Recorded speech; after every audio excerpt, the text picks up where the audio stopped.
Hello, എല്ലാവർക്കും യൂട്യൂബിന്റെ പുതിയൊരു വീഡിയോയിലേക്ക് സ്വാഗതം. അപ്പൊ ഞാൻ വിചാരിച്ചു ഇന്ന് എനിക്ക് ഫസ്റ്റ് സാലറി കിട്ടിയപ്പം എന്താ സംഭവിച്ചെന്നുള്ള ഒരു കാര്യം പറയാന്ന്. ശരിക്കും പറഞ്ഞാല് ഞാൻ 2 ഇയർ ഇറ്റലിയിലുണ്ടായിരുന്നു. അപ്പൊ അവിടെ നമുക്ക് ഏകദേശം നേഴ്സിന് കിട്ടുന്ന സാലറി അറിയാലോ. അപ്പം ജർമ്മനിയിൽ നമ്മളൊരു ബെറ്റർ ലൈഫിന് വേണ്ടിയിട്ടാണല്ലോ വരിക. അപ്പൊ ഞാൻ വിചാരിച്ചു ഫസ്റ്റ് സാലറി ഭയങ്കര കൂടുതലായിട്ടൊക്കെ മീൻസ് നന്നായിട്ട് നമുക്ക് കിട്ടും എന്നൊക്കെ ഉള്ള ഒരു ഇതിലാണ് ഞാൻ വന്നത്. അപ്പൊ ഫസ്റ്റ് സാലറി അക്കൗണ്ടിൽ കയറി. അപ്പൊ ഞാൻ വിചാരിച്ചു എന്തേ ഇത്ര കുറഞ്ഞത്. അത് കഴിഞ്ഞ് കാരണം നമുക്ക് ആർബറ്റ് സെക്ടർ ആകുക എന്ന് വെച്ചാൽ കോൺട്രാക്ട് സൈൻ ചെയ്യുമ്പോൾ നമുക്ക് അതിനകത്ത് കാണാലോ നമുക്ക് നേഴ്സിന് ഇത്രയാണ് സാലറി അവര് എഗ്രിമെന്റ് ചെയ്തിരിക്കുന്നതെന്നൊക്കെ. അത് കഴിഞ്ഞ് നമുക്കൊരു FO പേപ്പർ കിട്ടും. ഒരു FO പേപ്പറിന്റെ വലുപ്പത്തിലാണ് ഇവിടെ സാലറിന്റെ സ്ലിപ്സ് സാലറി കാര്യങ്ങളൊക്കെ എഴുതിയിട്ട് തരാറ്. ഒരു സെന്റ് അവർ എടുത്തിട്ടുണ്ടെങ്കിൽ ആ സെന്റ് വരെ അതിൻ്റെ അകത്ത് കറക്റ്റ് ആയിട്ട് മെൻഷൻ ചെയ്തിട്ടുണ്ടാവും. അപ്പം അങ്ങനെയൊക്കെ വന്ന് ഞാൻ ഈ സാലറി സ്ലിപ്പ് ഒക്കെ ഒന്ന് വായിച്ചു.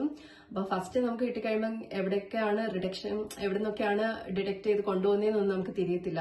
കുറെ കാര്യങ്ങൾ എഴുതിയിട്ടുണ്ട്. അവിടെ ഫെസിഷറും അവിടെ സൂസൈഡ് ഫെസിഷറും അങ്ങനെ കുറെ കാര്യങ്ങൾ എഴുതിയിട്ടുണ്ട്. അപ്പൊ അതൊന്നും നമുക്ക് മനസ്സിലാവത്തില്ല. പക്ഷെ ലാസ്റ്റ് വന്ന നെറ്റ് എമൗണ്ട് നോക്കുമ്പോൾ എന്റെ കണ്ണ് ഞെട്ടിപ്പോയി. കാരണം എന്താണെന്ന് വെച്ചാൽ ഭയങ്കര കുറവ്.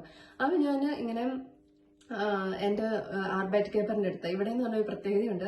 നമുക്ക് സാലറി ലഭിച്ചു കഴിഞ്ഞാൽ ഇവരാരും അങ്ങോട്ട് ഇപ്പം നാട്ടില് നിനക്ക് എത്ര കിട്ടി എനിക്ക് ഇത്ര കിട്ടി അങ്ങനത്തെ ഉള്ള പറച്ചിലൊന്നും ഇവിടെ ഇല്ല. എല്ലാം നമുക്കൊരു എൻവലപ്പിലാണ് വരിക. ആ എൻവലപ്പ് നമ്മളിപ്പോൾ പൊട്ടിച്ചു നോക്കുന്നു, നമ്മുടെ കാര്യം നമ്മൾ കാണുന്നു, അതുപോലെ അടച്ച് നമ്മൾ നമ്മുടെ ബാഗിൽ വെക്കുന്നു. ഇവിടെ ആരും അവരുടെ കാര്യങ്ങൾ ഭയങ്കര പ്രൈവസി കീപ്പ് ചെയ്യുന്ന ആൾക്കാരാണ്. എന്നിട്ട് ഞാൻ എന്റെ ആർബൈറ്റ് കേപ്പറിന്റെ അടുത്ത് ഈ സാലറി സ്ലിപ്പുമായിട്ട് ചെന്നിട്ട് ഇങ്ങനെ പറഞ്ഞു ഇങ്ങനെ ആർബൈറ്റ് ഫെട്രായിന്റെ അകത്ത് ഇത്രയായിരുന്നു, പക്ഷെ എനിക്ക് ഭയങ്കരമായിട്ട് കുറവാ കിട്ടി, എന്താണെന്ന് അറിയത്തില്ല എന്ന് പറഞ്ഞു. അപ്പോഴാണ് ശരിക്കും മനസ്സിലായത്.